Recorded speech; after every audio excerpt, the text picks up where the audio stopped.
Bienvenidos amigos, sean todos ustedes a otro programa más de preguntas y respuestas. Les damos las gracias a todos los que nos acompañan el día de hoy. Gracias por estar acá. Hoy traemos un programa muy hermoso porque estamos a punto de celebrar la Navidad.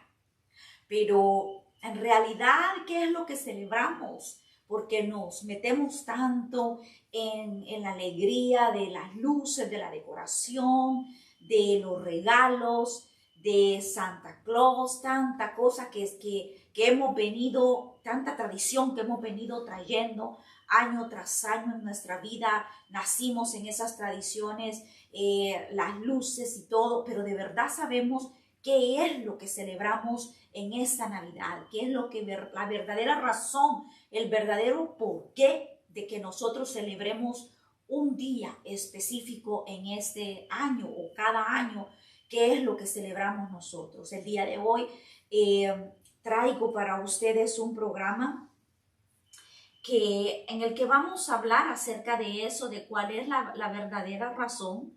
Vamos a hablar un poquito de historia también antes de llegar a el por qué. Vamos a dar un poquito de historia, pero antes de que comencemos, les pido que me acompañen para orar y pedirle a Dios que sea Él el que hable, el que dirija. Este es su programa. Este programa es de Él y tiene que ser únicamente Él el que hable, el que nos haga llegar ese mensaje. Y eso es lo que vamos a pedirle a Él ahora. Acompáñenme a orar. Padre, en el nombre de Jesús, te damos gracias, amado Dios, por otro día más de vida, Señor. Gracias, Padre, por darnos la oportunidad de vivir, Señor, por las misericordias y bendiciones que el día de hoy tú nos has dado, Señor. Padre, estamos aquí para hablar acerca de la razón verdadera de por qué celebramos, Señor, estas Navidades, Padre. ¿Qué es lo que celebramos, amado Dios? Ayúdanos a comprender y a entender el verdadero motivo, Padre. Toca esos corazones, esas vidas, amado Dios. Espíritu Santo, sé tú el que vengas hablando, Señor. Ayúdame, Señor, a poder menguar para que tú seas el que hables. Trae los pensamientos, las ideas, las palabras, Señor mío, los versículos bíblicos, todo lo que tú quieres que yo diga en esta noche, Padre. Este programa es tuyo, Señor, y a ti es a quien damos gloria y honra, Padre, en el nombre de Cristo Jesús. Amén y amén. Bueno, entonces ahora vamos a darle inicio al programa. Y quiero hablarles un poquito de ciertos datos que probablemente usted los conozca, ya los haya escuchado, pero puede ser que hayan algunas personas que no, porque son datos, es información que por lo menos en mi caso yo lo vine a conocer cuando comencé a estudiar teología. No fueron información que yo escuché en la iglesia. Entonces, puede ser que usted, como le digo, ya lo conozca. Gracias a Dios, si usted ya sabe esta información, y el que no la sabe, pues el día de hoy se va a enterar de ciertas cosas, contextos de lo que estaba ocurriendo en el tiempo del nacimiento de Cristo Jesús, para que esto nos ayude a entender mejor versículos bíblicos de los que vamos a estar hablando. Entonces, por esa razón quiero comentarles que la Navidad se comenzó a celebrar hasta la primera parte del siglo IV. Los cristianos de Roma comenzaron a celebrar el nacimiento de Jesús. En la antigüedad, antes de esto, antes del siglo IV, como les estoy mencionando, los primeros cristianos no tenían la tendencia a celebrar los nacimientos de las personas. Más bien lo que ellos celebraban era la muerte, el fallecimiento de las personas. En eso era lo que ellos se enfocaban. Eso era lo que ellos celebraban. Celebraban la muerte de Jesús, eso sí lo hacían, y también celebraban la muerte de algunos mártires, de los primeros mártires. Ellos lo celebraban, pero no fue hasta el siglo IV donde los cristianos de Roma comenzaron a celebrar el nacimiento de Jesús. Y ahora vamos a ver más adelantito y a entender el por qué. ¿Por qué es que se comenzó a celebrar? ¿Y por qué la fecha del 25 de diciembre? ¿Qué es lo que llevó a esa fecha de verdad Jesús? nació en esa fecha, lo dice la Biblia o no lo dice la Biblia. Eso es lo que vamos a estar hablando el día de hoy. Y para esto, como les dije, les voy a dar un poquito de contexto de historia. En el tiempo del nacimiento de Cristo Jesús, el mundo occidental estaba dominado por el Imperio Romano. El rey en ese tiempo era el rey Herodes el Grande. Hubieron otros Herodes que eran los hijos de él. Herodes Antipas era el Herodes que estaba en el tiempo de cuando Jesús fue crucificado. Pero desde del Herodes que estamos hablando ahorita en el tiempo del nacimiento de Jesús, el que estaba reinando en ese tiempo en Judea era el rey Herodes, el Grande. Este era hijo de Antípater, así se llamaba su padre. Este Herodes no era judío, era más bien descendiente de familia de los idumeos, pueblo árabe que habita al sur de Judea, y habían sido convertidos al judaísmo a la fuerza. Entonces, este Herodes no era judío. Y más bien, este rey fue odiado precisamente por eso, porque no era judío, porque era descendencia idumea y porque también él tenía tendencia a la adoración de reyes paganos, ídolos paganos, perdón. Todo lo que él hacía era inclinado a esos gustos paganos. Entonces, por esa razón, los judíos no lo veían bien. Más bien fue odiado. Eso es lo que nos dice la historia, que fue odiado. Este era un rey muy malo. Muy malo, que para que entiendan el nivel de maldad en esta persona, en este personaje Herodes, dice que él mandó a matar a su esposa, Marián, por sospechas de adulterio. Él tuvo sospechas de que ella lo había engañado y él mandó a matar a su misma esposa, la que decía que amaba locamente. ¿Se pueden imaginar? Él decía que la amaba locamente y mandó a matarla por sospechas. No fue algo que él comprobó, pero sospechó que ella le había sido infiel. Consecuencia de esto, de la muerte de su esposa, del dolor que él sentía, él enfermó, él estuvo mal y entonces su suegra quiso tomar el control, quiso tomar el poder, pero este se recuperó y la mandó a matar también a su suegra. Así también mandó a ejecutar a 2 de sus hijos. ¿Por qué? Porque este era tan temeroso de que le robaran el dominio de lo que él estaba, del imperio donde él ejercía, ¿verdad? El poder que él tenía, que le usurparan su reinado. Era tanto el deseo de conservar su reinado, que él no le importaba inclusive a matar a sus propios hijos, mató a 2 de sus hijos por eso, porque él se volvió paranoico, creyendo de que estos iban a usurpar su reinado y se lo iban a quitar. Era un hombre malo, al nivel de matar a su propia familia. Entonces, en ese tiempo en el que Jesús nació, fue un tiempo de que habían guerras, había una guerra civil entre Marco Antonio y César Augusto. Y este rey Herodes se inclinaba primero hacia uno, después hacia el otro. Él veía quién le convenía para proteger su reinado. Entonces este era un hombre que estaba enfermo, era un hombre paranoico, un hombre que no escatimó en matar a su propia mujer, a la que decía que amaba locamente, que mandó matar a sus hijos y ya cerca de su muerte mandó matar a un tercer hijo de él. Entonces quiero que comprendamos el nivel de maldad, de locura que esta persona tenía, porque esto nos va a ayudar a comprender un versículo bíblico que vamos a leer ahora. Y este está en Mateo capítulo 2, versículos 12 al 16. La palabra de Dios se lee en el nombre del Padre, del Hijo y de su Santo Espíritu. Y dice así: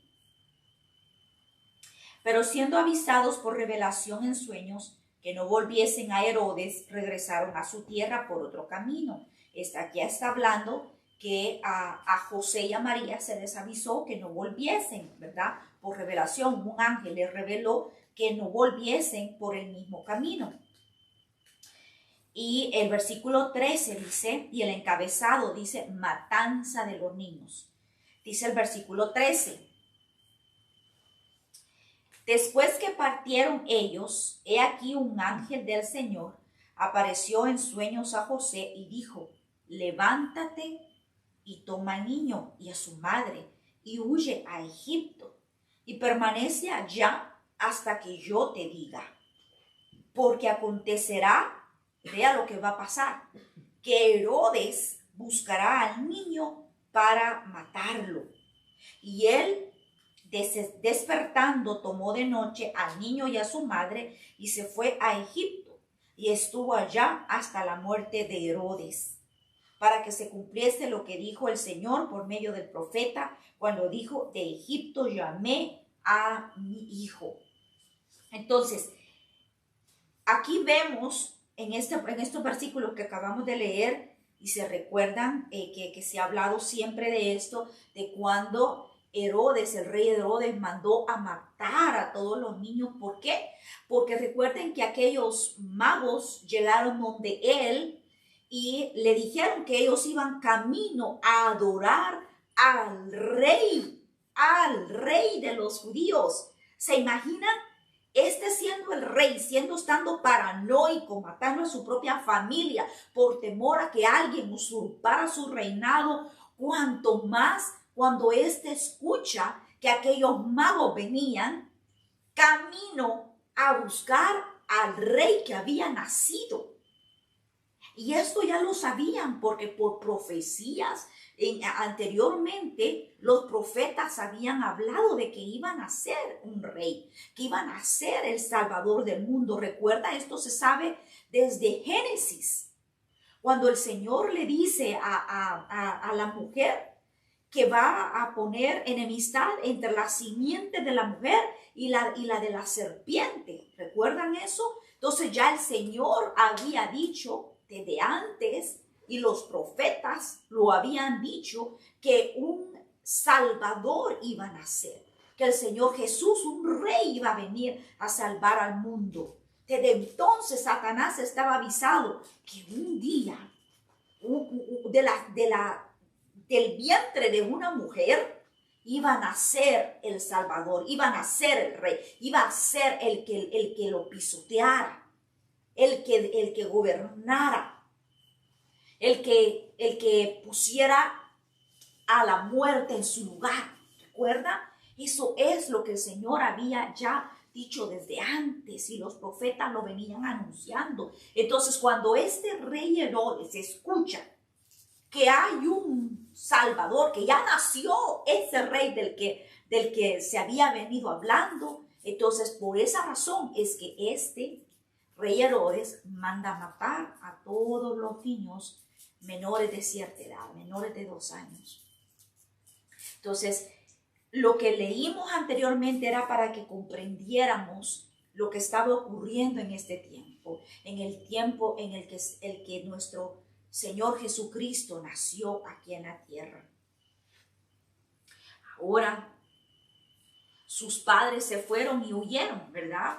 Huyeron porque les fue revelado por medio de un ángel en el sueño de que tenían que irse a Egipto.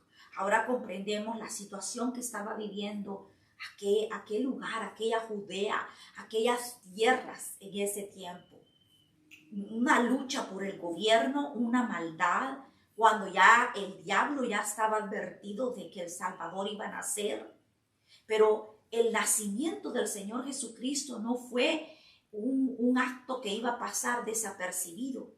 ¿Recuerdan cómo una estrella, las mismas constelaciones, fueron las que Dios usó para guiar a aquellos magos a la dirección correcta, para indicarles a dónde ellos tenían que ir, a dónde debían llegar, porque ahí iba a estar aquel niño que iba a nacer de aquel vientre de una mujer humana.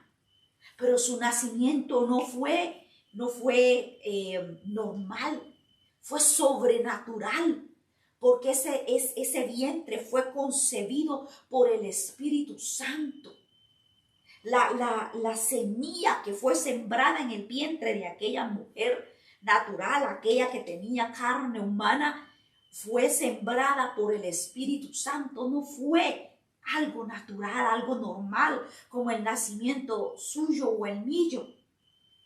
El nacimiento del Señor Jesucristo tenía que ser así, puro, algo sobrenatural, que las mismas constelaciones, la misma estrella iba, dice, dirigiéndoles hacia donde ellos debían ir para encontrar aquel Salvador del mundo. La Navidad no se trata de aquel Santa Claus que trae regalos normales. La Navidad se trata de celebrar el nacimiento de aquel Salvador del mundo. Vamos a seguir hablando para que llegue a nuestro corazón a comprender de verdad por qué ponemos luces, por qué nos alegramos, por qué celebramos y de qué manera debemos de hacerlo.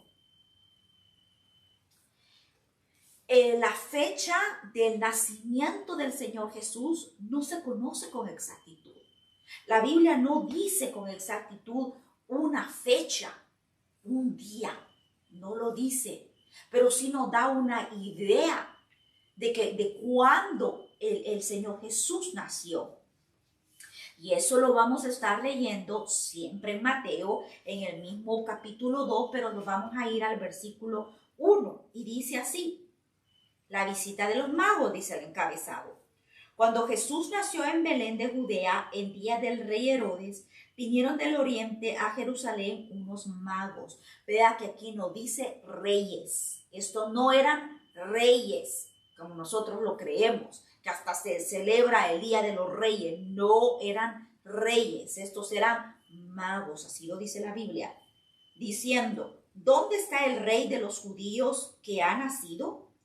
Porque su estrella hemos visto en el oriente y venimos a adorarle. Estos sabían que el rey había nacido y que lo que tenían que hacer era venir a adorarle. Y eso es lo que nosotros tenemos que hacer cuando celebramos el nacimiento de Jesús. Tenemos que venir a adorarle. Eso es lo que nosotros tenemos que hacer. Y dice, oyendo esto, el rey Herodes se turbó. Y toda Jerusalén con él. Y convocados todos los principales sacerdotes y los escribas del pueblo, les preguntó dónde había de nacer el Cristo. Y ellos le dijeron, en Belén de Judea, porque así está escrito por el profeta. Y tú, Belén, de la tierra de Judá, ¿no eres la más pequeña entre los príncipes de Judá? Porque de ti saldrá un guiador que apacentará a mi pueblo Israel. Esto que acabamos de leer ya había sido dicho por los profetas. Entonces, Herodes, el diablo, todos sabían que en Belén iba a nacer el Salvador del mundo, que iba a nacer el rey. Entonces, Herodes, llamando en secreto a los magos, indagó de ellos diligentemente el tiempo de la aparición de la estrella, y enviándolos a Belén, dijo, id allá y averiguad con diligencia acerca del niño, y cuando le halles, hacedmelo saber, para que yo también vaya a adorarle. Por lo que acabamos de leer la historia de lo que yo les acabo de comentar, quién era el rey Herodes, sabemos que esto es mentira, que las intenciones del rey Herodes no eran de adorar al Salvador, era de matarlo. Ellos, habiendo oído al rey, se fueron, y aquí la estrella que había sido vista en el oriente iba delante de ellos, hasta que llegando se detuvo sobre donde estaba el niño. Y al ver la estrella se regocijaron con un muy grande gozo. Ahora vamos a leer Lucas, capítulo 2, el Evangelio de Lucas. en el capítulo 2. Y dice así: aconteció en aquellos días, vea cómo lo dice Lucas, que se promulgó un edicto de parte de Augusto César que todo el mundo fuese empadronado. Este primer censo se hizo siendo Cirenio gobernador de Siria, e iban todos para ser empadronados, cada uno a la ciudad. Y José subió de Galilea, de la ciudad de Nazaret a Judea, a la ciudad de David, que se llama Belén, por cuanto era la casa y familia de David, para ser empadronado con María su mujer, desposada con él, la cual estaba encinta. Y aconteció que estando ellos allí, se cumplieron los días de su alumbramiento, y dio a luz a su hijo primogénito, y lo envolvió en pañales, y lo acostó en un pesebre. Y habían pastores, dice, en la región del versículo 8, que velaban y guardaban la vigilia de la noche sobre su rebaño. Entonces, este versículo 8 nos acaba de dar la idea de que el nacimiento del Señor Jesús no pudo haber sido en diciembre como nosotros lo celebramos, porque los pastores acostumbraban a apacentar a las ovejas en la primavera, no en el invierno ni en el otoño. ¿Me imaginan la temperatura a la que estaban? Ese lugar no podían los pastores estar apacentando las ovejas en la noche, en el tiempo de invierno, que sería en Navidad, ¿verdad? Entonces, esto nos da el parámetro para pensar que el nacimiento del Señor Jesús ocurrió, algunos varían en el tiempo, pero aproximadamente como en el mes de mayo. Eso es lo que se supone por lo que este versículo nos acaba de mencionar. Además, sabemos que nació en el tiempo de el rey Herodes, por los versículos que acabamos de leer. Esto nos da el parámetro del tiempo del nacimiento de Jesús. Entonces, no nació el 25 de diciembre como nosotros lo celebramos. Pero entonces, ¿por qué celebramos el nacimiento del Señor Jesús el 25 de diciembre? Bueno, esto era una costumbre que, como les dije, se comenzó a dar en el siglo IV y fue establecida por Constantino, quien determinó el cristianismo como la religión de Roma. Él fue el que determinó que la religión que iba a gobernar, la primordial, era el cristianismo. Entonces, había una fiesta pagana que se celebraba el 25 de diciembre y lo que se adoraba era al dios Sol. Entonces, la iglesia tuvo que tomar una decisión entonces, si era de transformar esa celebración, esas festividades, o hacer omiso de ellas. Entonces, por esa razón es que se comenzó a celebrar el nacimiento de Cristo en el día de el sol, que celebraban al dios Sol, el 25 de diciembre, porque se convirtió el Señor Jesús como el Hijo de la luz del mundo. Entonces decidieron que era apropiado celebrarlo el 25 de diciembre. Entonces esto era una fiesta pagana, la que se celebraba antes. Por eso es que los judíos no lo celebraban. Pero cuando la religión cristiana se estableció por Constantino, fue entonces que se comenzó a celebrar. Ellos dijeron: ahora vamos a celebrar el natalicio del Señor Jesucristo el día 25 de diciembre. Y es así como nosotros venimos celebrando la Navidad en este tiempo. Pero usted me dirá: ok, entonces ¿ahora qué? ¿La celebro el 25? No, la verdad que lo que importa es que cómo lo hagamos, con el corazón que lo hagamos, que entendamos lo que estamos haciendo. No estamos celebrando a Santa Claus. No estamos celebrando que Santa Claus nos va a traer regalos. Estamos celebrando el nacimiento del Señor Jesús y hemos escogido ese día para adorarle. Nosotros como cristianos sabemos que adoramos a Dios todos los días. Constante es nuestra adoración. Cuando vamos en el carro, cuando estamos en la cocina, constante es nuestra adoración.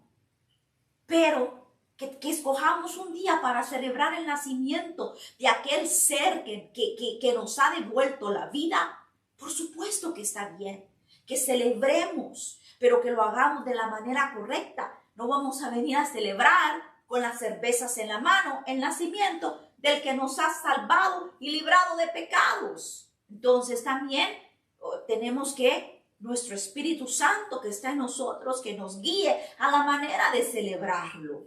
Pero de que este es el tiempo en que nosotros, si nos damos cuenta, las personas son más sensibles, se da regalos, se llaman, a veces hay reencuentros para esta época, que eso está bien, claro que sí.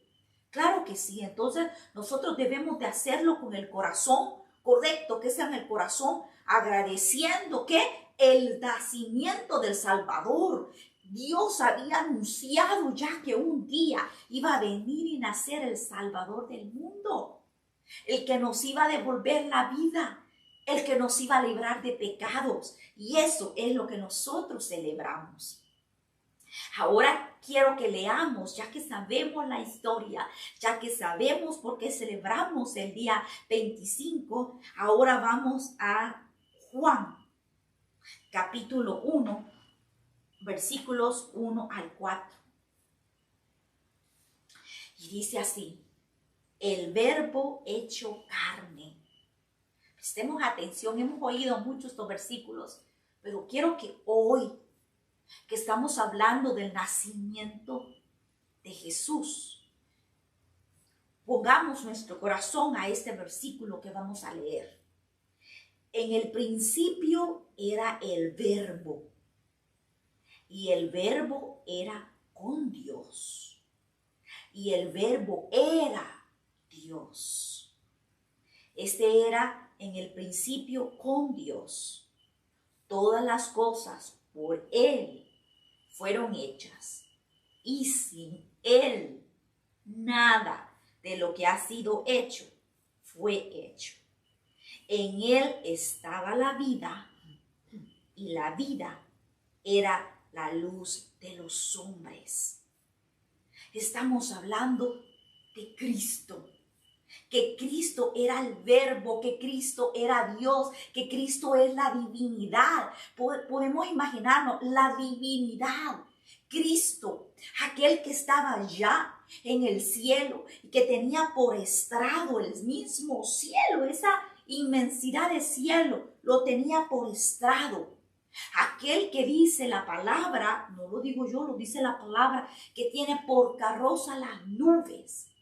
Aquel que es divino, omnipotente, omnipresente, omnisciente. Aquel que todo lo sabe, aquel que todo lo oye, aquel que no tiene límites.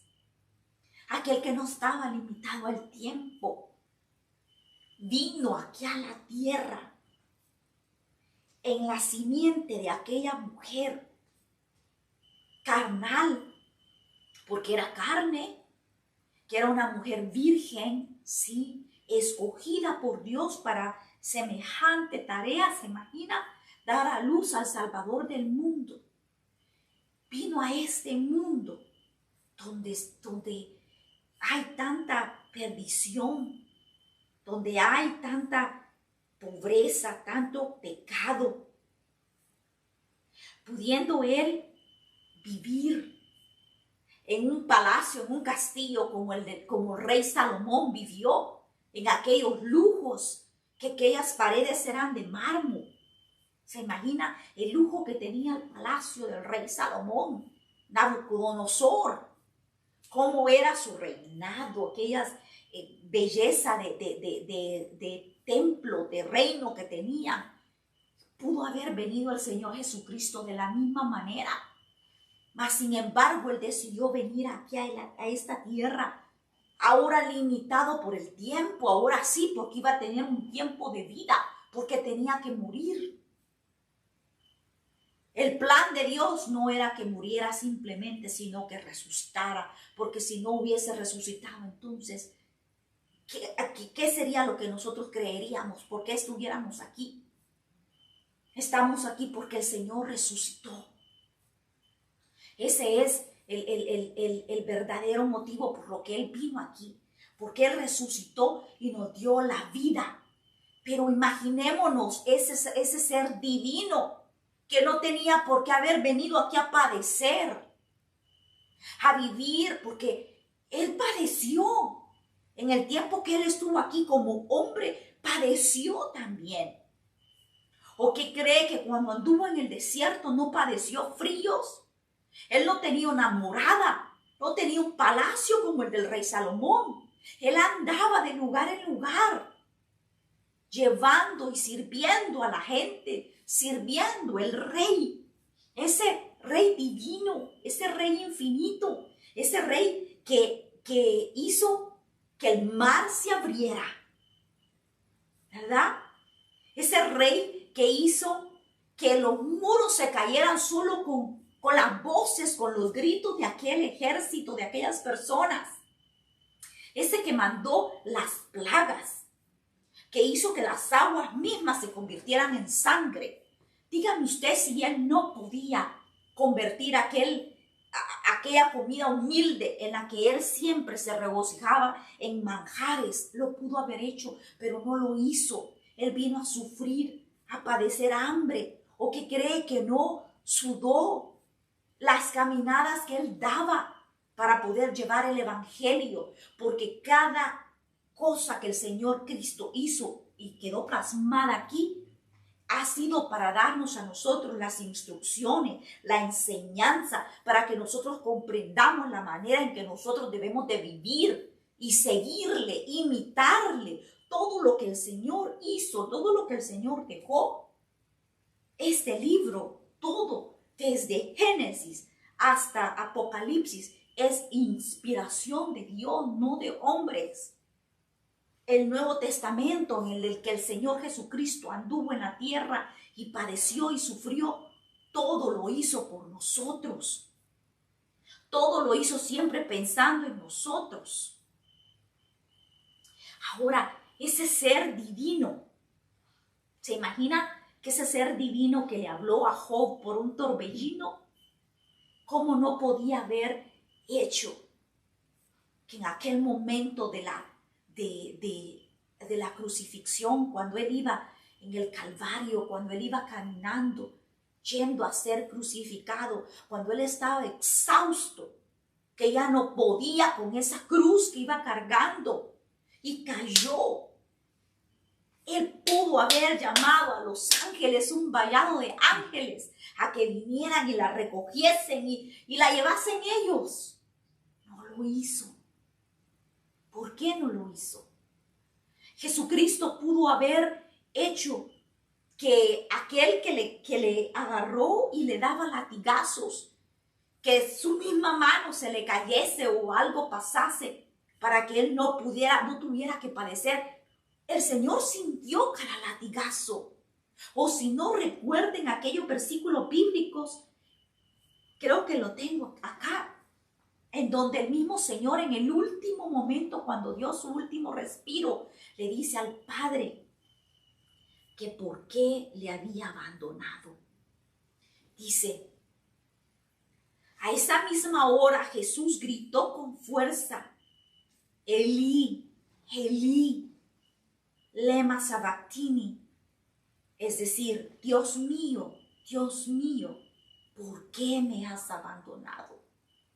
Esas palabras eran de un ser que estaba sufriendo, era de un ser que estaba sintiendo el pecado en él, cuando nunca él había cometido ningún pecado, pero él lo estaba sintiendo. La amargura, la tristeza, el rencor, el odio, todo lo que nosotros tenemos, Él lo clavó, los llevó, lo sintió. Esas palabras fueron de angustia porque se sintió, porque Dios no podía estar donde hay pecado, el Señor Jesús lo sintió. Él pudo haber evitado todo esto, pero si Él no lo hace, tú y yo no estuviéramos vivos. Tú y yo no tuviéramos esperanza de un futuro celestial, un futuro eterno con Dios. Tú y yo no tuviéramos esperanza porque no hay un ser en la tierra que pueda decir que es tan santo que no comete ningún pecado mental, verbal, de acción. No hay uno. No hubiéramos podido si no hubiera sido por Él. ¿Recuerdas cuando le clavaron esas espinas al Señor Jesús en su cabeza? Todo tiene un sentido, todo. Eso no fue un hecho que pasó, como les dije antes. El Señor Dios lo dijo desde el mismo Génesis. Cuando la mujer acababa de cometer pecado, cuando le acababa de faltar, el mismo Dios en amor dio la solución ya. La solución a nuestros pecados. Cuando el Señor le clavaron sus espinas. ¿Por qué fue que le clavaron una corona de espinas? Las espinas, todo fue planeado por Dios. Las espinas simbolizan no el pecado, pero simbolizan la consecuencia del pecado. Se lo voy a volver a decir.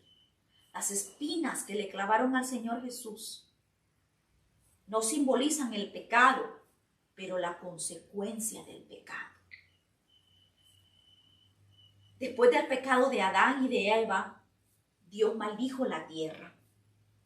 Veamos lo que dice Génesis capítulo 3, versículos 17 al 18. Y dice, y al hombre dijo, por cuanto obedeciste a la voz de tu mujer y comiste del árbol que te mandé, diciendo, no comerás de él, maldita será la tierra por tu causa.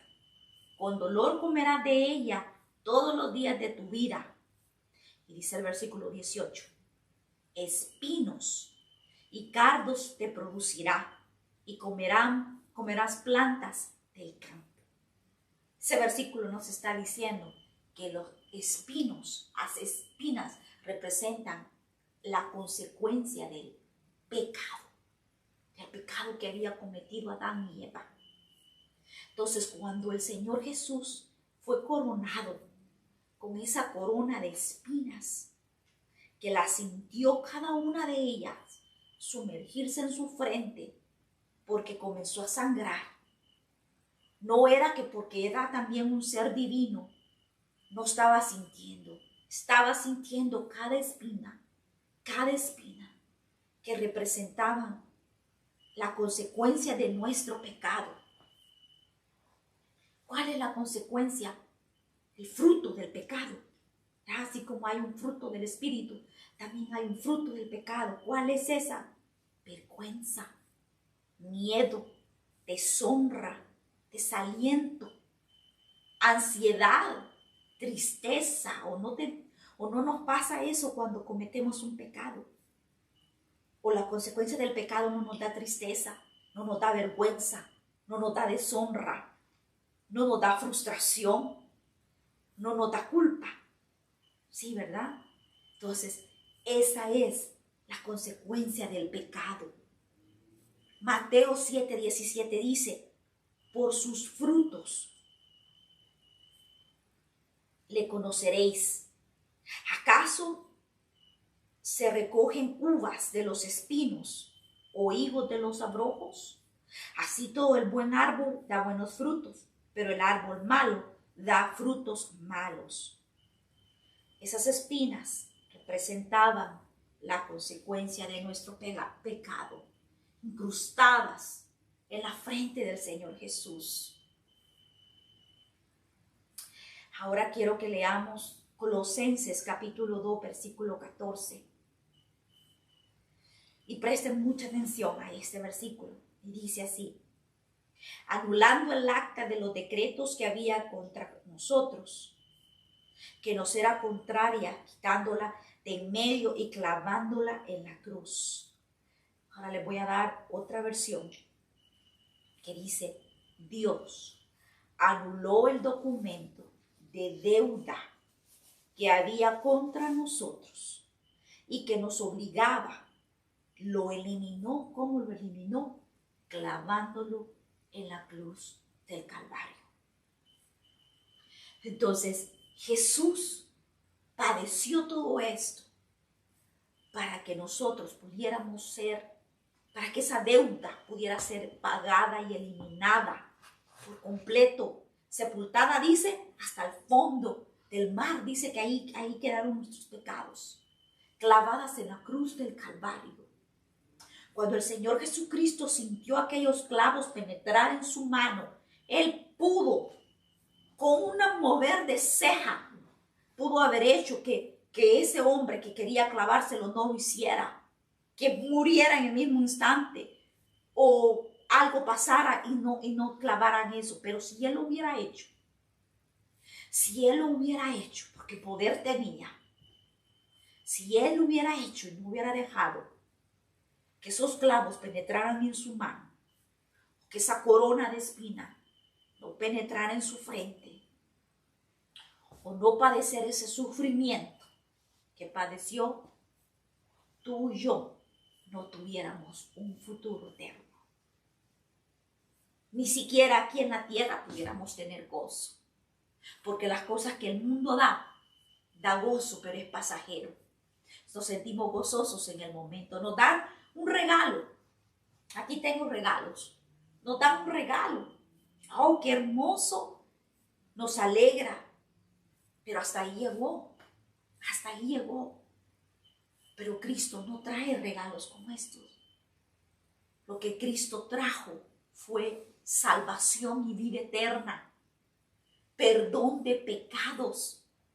Vida eterna que está allí para ti y para mí, ese regalo divino para ti y para mí. Quiero, antes de que terminemos, hablarles de este versículo que el apóstol Pablo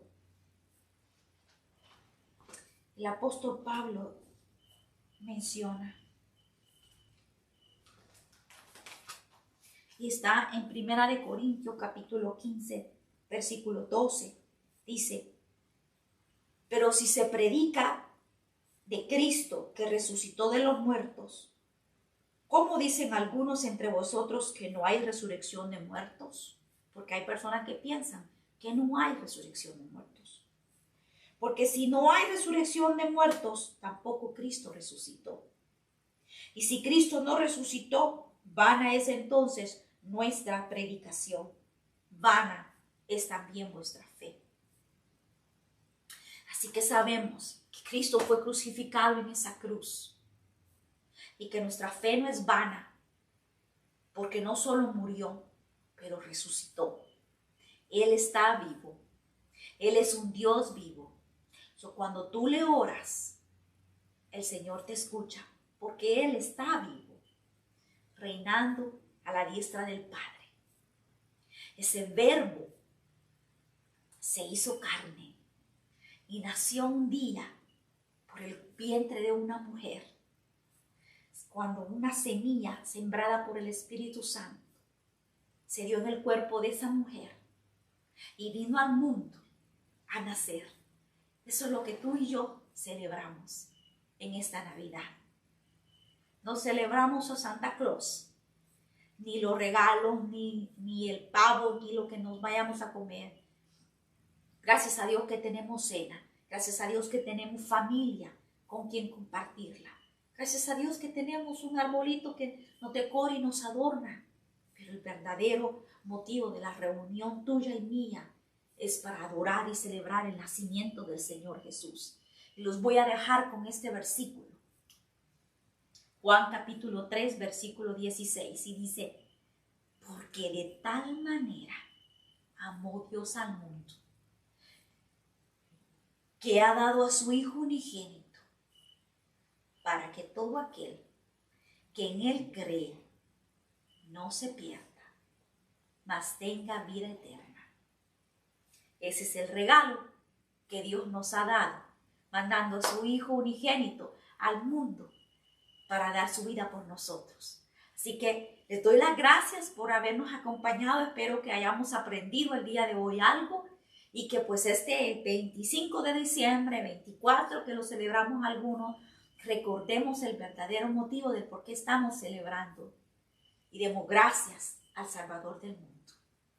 Gracias les doy por habernos acompañado. Más les quiero hacer una invitación para que el próximo martes no se pierda el programa. Va a ser, si Dios nos lo permite, va a ser el último programa de este año 2021 y vamos a estar celebrando las cosas que el Señor hizo por nosotros en este 2021. Vamos a tener testimonios y vamos a tener, con la ayuda de Dios, alabanza, vamos a celebrar, vamos a gozarnos de todas las maravillas que el Señor hizo por nosotros este 2021. Y si usted tiene algún testimonio que le gustaría compartir con nosotros, lo invito a que lo haga. Me lo puede hacer llegar y yo lo comparto aquí ese día. Puede hacérmelo llegar a mi email, preguntas y respuestas 95@gmail.com. Se los vuelvo a repetir, preguntas y respuestas 95, todo unido, @gmail.com. Ahí me puede hacer llegar su testimonio si quiere que yo lo comparta el próximo martes acá a las 7 de la noche. No se pierda el próximo programa de preguntas y respuestas. Hasta la próxima. Dios les bendiga.